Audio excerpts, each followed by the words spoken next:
This is Pete Moore at Halo Talks NYC. I have the pleasure of bringing on a fellow New Yorker, Upper East Sider, Ed Hertzman, Athletech News. We are partnering with them in several fronts. We're really excited about where he's taking this because we're taking the events and we're basically putting it on legal steroids. So, Ed, welcome to the Halo sector, and thanks for coming in. Thanks for having me, Pete. Awesome. So, look, you worked in some other different industries and then kind of pivoted in here recently, which was a nice, refreshing dose of enthusiasm from our standpoint. So, talk about where you were before, what opportunities you uncovered and executed on, and why you said, hey, I should do this in the Halo sector. So, I was a supply chain guy. I've told this story a couple of times, and it's partly serendipitous and part of it maybe just be at the right place at the right time. But supply chain guy who in 2009, there was a cotton crisis and no one really knew what was going on. I was frustrated. I was 26. None of my buyers really wanted to accept that if they didn't place an order on a Monday, by Tuesday, there'd be an upcharge. So I'm like, where's the Wall Street Journal of supply chain? So I started this thing called Sourcing Journal. Never did I think that it would have, morphed into this substantial business and a thorn in some of the more traditional media publications out there. So I ended up selling that to Penske Media Group. And, they gave us such credibility. They gave us, obviously a financial, a line of credit that was much needed. And more importantly, they taught me really about how some of these big media companies operate, especially on the B2B side. I got exposed to the billboard and the varieties, et cetera, et cetera.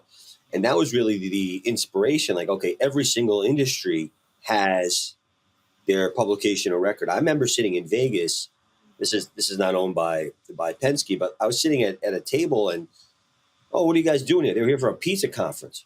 I mean, there was like 10,000 pepperoni salesmen, and there was a pizza magazine and pizza this. So I'm like, I'm always looking for the white space. I'm looking for the underserved community that maybe, maybe it's not the biggest business necessarily, but it's real business, and they're looking for a home. And I just thought there was such a convergence between technology, finance, fitness, wellness, all this stuff going on. And the players that were out there at the time just weren't. It's almost like Tower Records, right? Like there were great businesses, but you can't sell DVDs in the streaming market. And the market was moving to streaming, and everyone else was selling DVDs. So okay, let's create the iPod or iPad, whatever the hell it was called, and that was really it. I mean, and the rest is history. Yeah. So you've been doing this. I mean, we got on your radar screen probably about 2 years ago, and I know it kind of started out, more as a newsletter, and now you've kind of moved it into events, and now you're kind of going big. So, can you just kind of highlight those points, because I think people sometimes start a business and they kind of say, "Hey, let me go and do this event that we're going to talk about that you're doing in New York City with some big hitters," and kind of reframing what the event should be and what people are getting out of it. But it was kind of nice to start here, and then be able to say, "Hey, you know who I am, and I'm going to get to here." Look, overnight success, it could be 10 years. For the first 2 years, I was emailing myself and no one really cared about what I was doing or who I was, but I saw steady growth and growth and growth. And people would, hey, can you feature us? Hey, can you write about us? Oh, can we advertise? Whoa. And so, how many times I wanted to give up on this thing? I was a president of a division. I had a great income, and I would go home at night and post stories and load them into MailChimp. I was kind of going back to the 26-year-old self, starting Sourcing Journal. And so, but it was progress compounds as long as I kept seeing that list go up and the feedback increase. And then I had to make a decision, and that's a very, very hard decision. And I realized that, what do I say? You can't dance at two weddings, right? So I knew that I needed to go all in, and I knew that I had to not just have a very clear vision or the goal, but what was I willing to sacrifice? So I knew that I was going to take a couple of years of hardship necessarily before I would get to a place where this would even be considered a business and not, just. And the last 2 years is really transformative. I mean, we started 2024 with 50,000 subscribers, ended the year with over 100,000. And I had the intention of doing an event in 24. And I will tell you, I remember being out there looking at venues, and there was a movie, I think it was called Chasing Bobby Fischer or something like that. Yep. And there was a line in the movie, don't move until you can see it. Don't move until you can see it. And I said, you know what? I don't think we're ready yet. I don't have in my phone 50, 100 CEOs that I could put on auto dial. or speed dial and say, hey, do me a solid and come. And I knew that I was going to introduce an event to the market. I wanted to solve the problem or solve what you hear the same feedback. Oh, there's the same speakers. There's too much pay to play. There's not enough brands. There's too many vendors, the production quality, outside voices. So if I'm going to sit there and say, okay, I can do that, I got to make sure I could deliver on that. And I thought it was better to wait a year or 18 months and really get ready and then go all in when I felt more comfortable. Although that meant there was revenue that I was leaving on the table. Events is a big part of a media company. It's where a lot of media companies actually make their money for the year. But I said, let's keep building the reputation. Let's keep building the name. One of the things that I think a lot of people do wrong in business in general is they call in the favors too early. They over promote too early, and then you lose your customers' trust. On some of the newsletters that you're putting out, you're featuring technology. You're talking about deals. There's a financial component to it. Is that distribution of your audience right now? Are they consuming all components of it? Because this industry sometimes very siloed between like who the executive is and like what information they actually know or care about, or obviously you should know all of it. But Well, look, I think what we're doing today and what the vision I see for this in the future is going to be slightly different.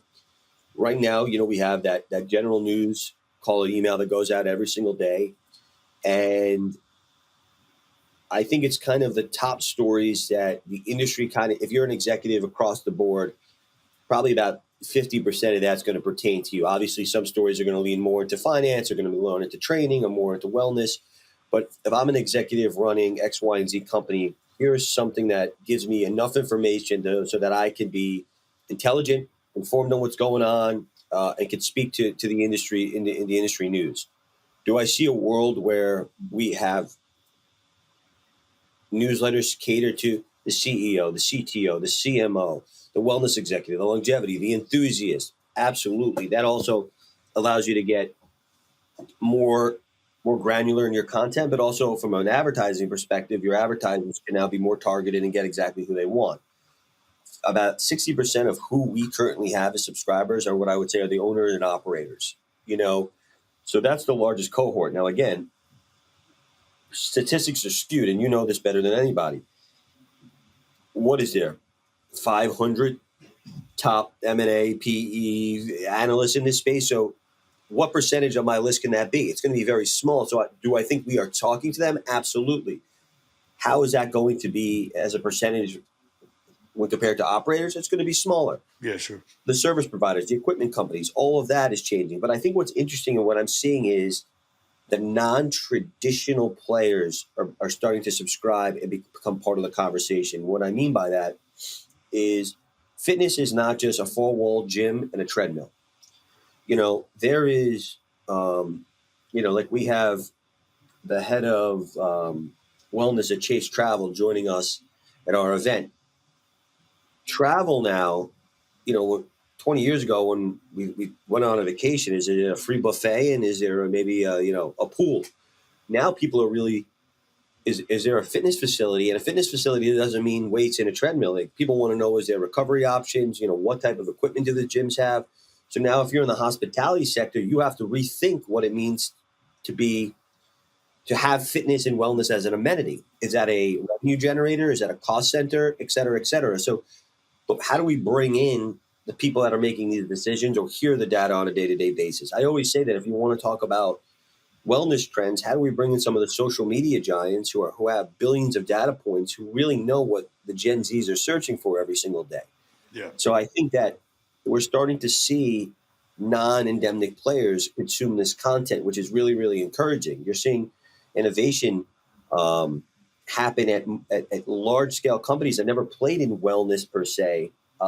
These venture studios are popping up. So there's a lot of momentum, and we have to almost – I know you guys call it Halo, and I love that you guys are doing that, because I don't think there is a term that probably encompasses the fitness, the wellness, the health, the longevity, the recovery, Exactly. I mean, that's what happened basically 8 years ago. I kept telling people I'm a health and wellness banker, and I hated using the term wellness. And I never get an awesome wellness idea that ever hit my desk. Okay, ever. And and I'm like, well, where's this word come from? You probably don't even know, but I'll tell you now. So back in the 50s, there was a guy named Dr. Halbert Dunn who worked at the Mayo Clinic. He was a biostatistician. He was looking at all the data, seeing that people getting sick, and basically came up with the antonym of illness. So if you're not sick, you're okay. Right. That's basically what wellness means. Like you're okay. You're not sick, right? Not very aspirational for anybody who works in this industry, such as you. And we're passionate about getting people results. So I literally woke up at 3 o'clock in the morning. I'm like, shit, dude, the word HALO, the acronym health, active lifestyle, and outdoors, right? It kind of encompasses a resort, right? That's outdoor activity. I want to live an active lifestyle. Health. All right. I got all this data and science. Well, it should be preventative health, not just like I'm in like the sick continuum of like how I might be able to get better. So we'd love you to embrace the term. I'm going all in on it. Obviously, I do a Halo Academy, which you know about. Mm-hmm. Got the Halo Talks. And I'm trying to basically tell all these companies, you are part of the Halo sector. Now you have to jump in because everybody who is an enthusiast in this industry is one of your potential, revenue streams, dispensable, disposable income available, and they travel. They're on the move all the time. So I appreciate you bringing that up as it relates to like what you're doing and your Yeah, broader vision. I think it's very smart because I think that we're all struggling to figure out, how do we identify this sector? Because if you use fitness, it's almost limiting and it's almost has like a negative connotation. If you say health, well, we're not talking about hip replacements and dialysis, Right. So what is the intersection of all this? And there's one other thing I'll add, and you'll probably appreciate this as you know, as a former banker, is that what the other major Or current, unfortunately. current, sorry, Unfortunately. what I think is missing from most of the conversations that I saw on the outside was there was no lack of enthusiasm, there was no lack of ideas, there was no lack of passion in this industry. There was a lack of commentary and analysis on, which is what you guys do, on the deals that are happening. So I'm always interested, like, okay, this is a good product. Like this is not my favorite cup of coffee, but Starbucks has a pretty sizable business. You know what I mean? Like Schultz was able to really take an idea and scale it globally. And people study this. These are case studies. People want to understand what separates this from the individual that has 3 or 4 locations and can't get past their neighborhood coffee shop. What processes he's been able to place? What challenges has they had? When have they introduced food or things and they stumbled?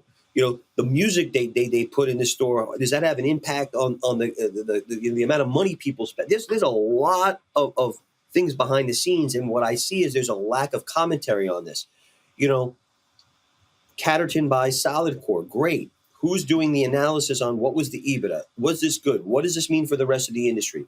Is this going to mean things are going to trade higher? Things are going to trade lower? What is Catterton's exit strategy on this? What is the growth strategy on this?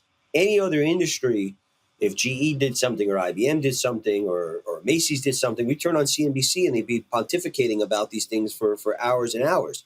Because this is a largely privately held sector. We don't know very much. And that's why I'm partnering with, and this is going to be, you got to be careful what you ask for. This is what the industry is asking for, so I'm going to deliver it. Partnering with data companies, credit card companies, companies that are pinging cell phone towers. We're going to have a level of data now that is going to provide transparency into what are people spending. So what modalities are trending? What brands are trending? Where are people spending their money?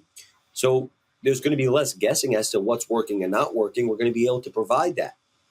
Some people are not going to like that because they're able to hide it behind the guise of, hey, I'm going to tell you whatever I want to tell you, and it's up to you. Yeah.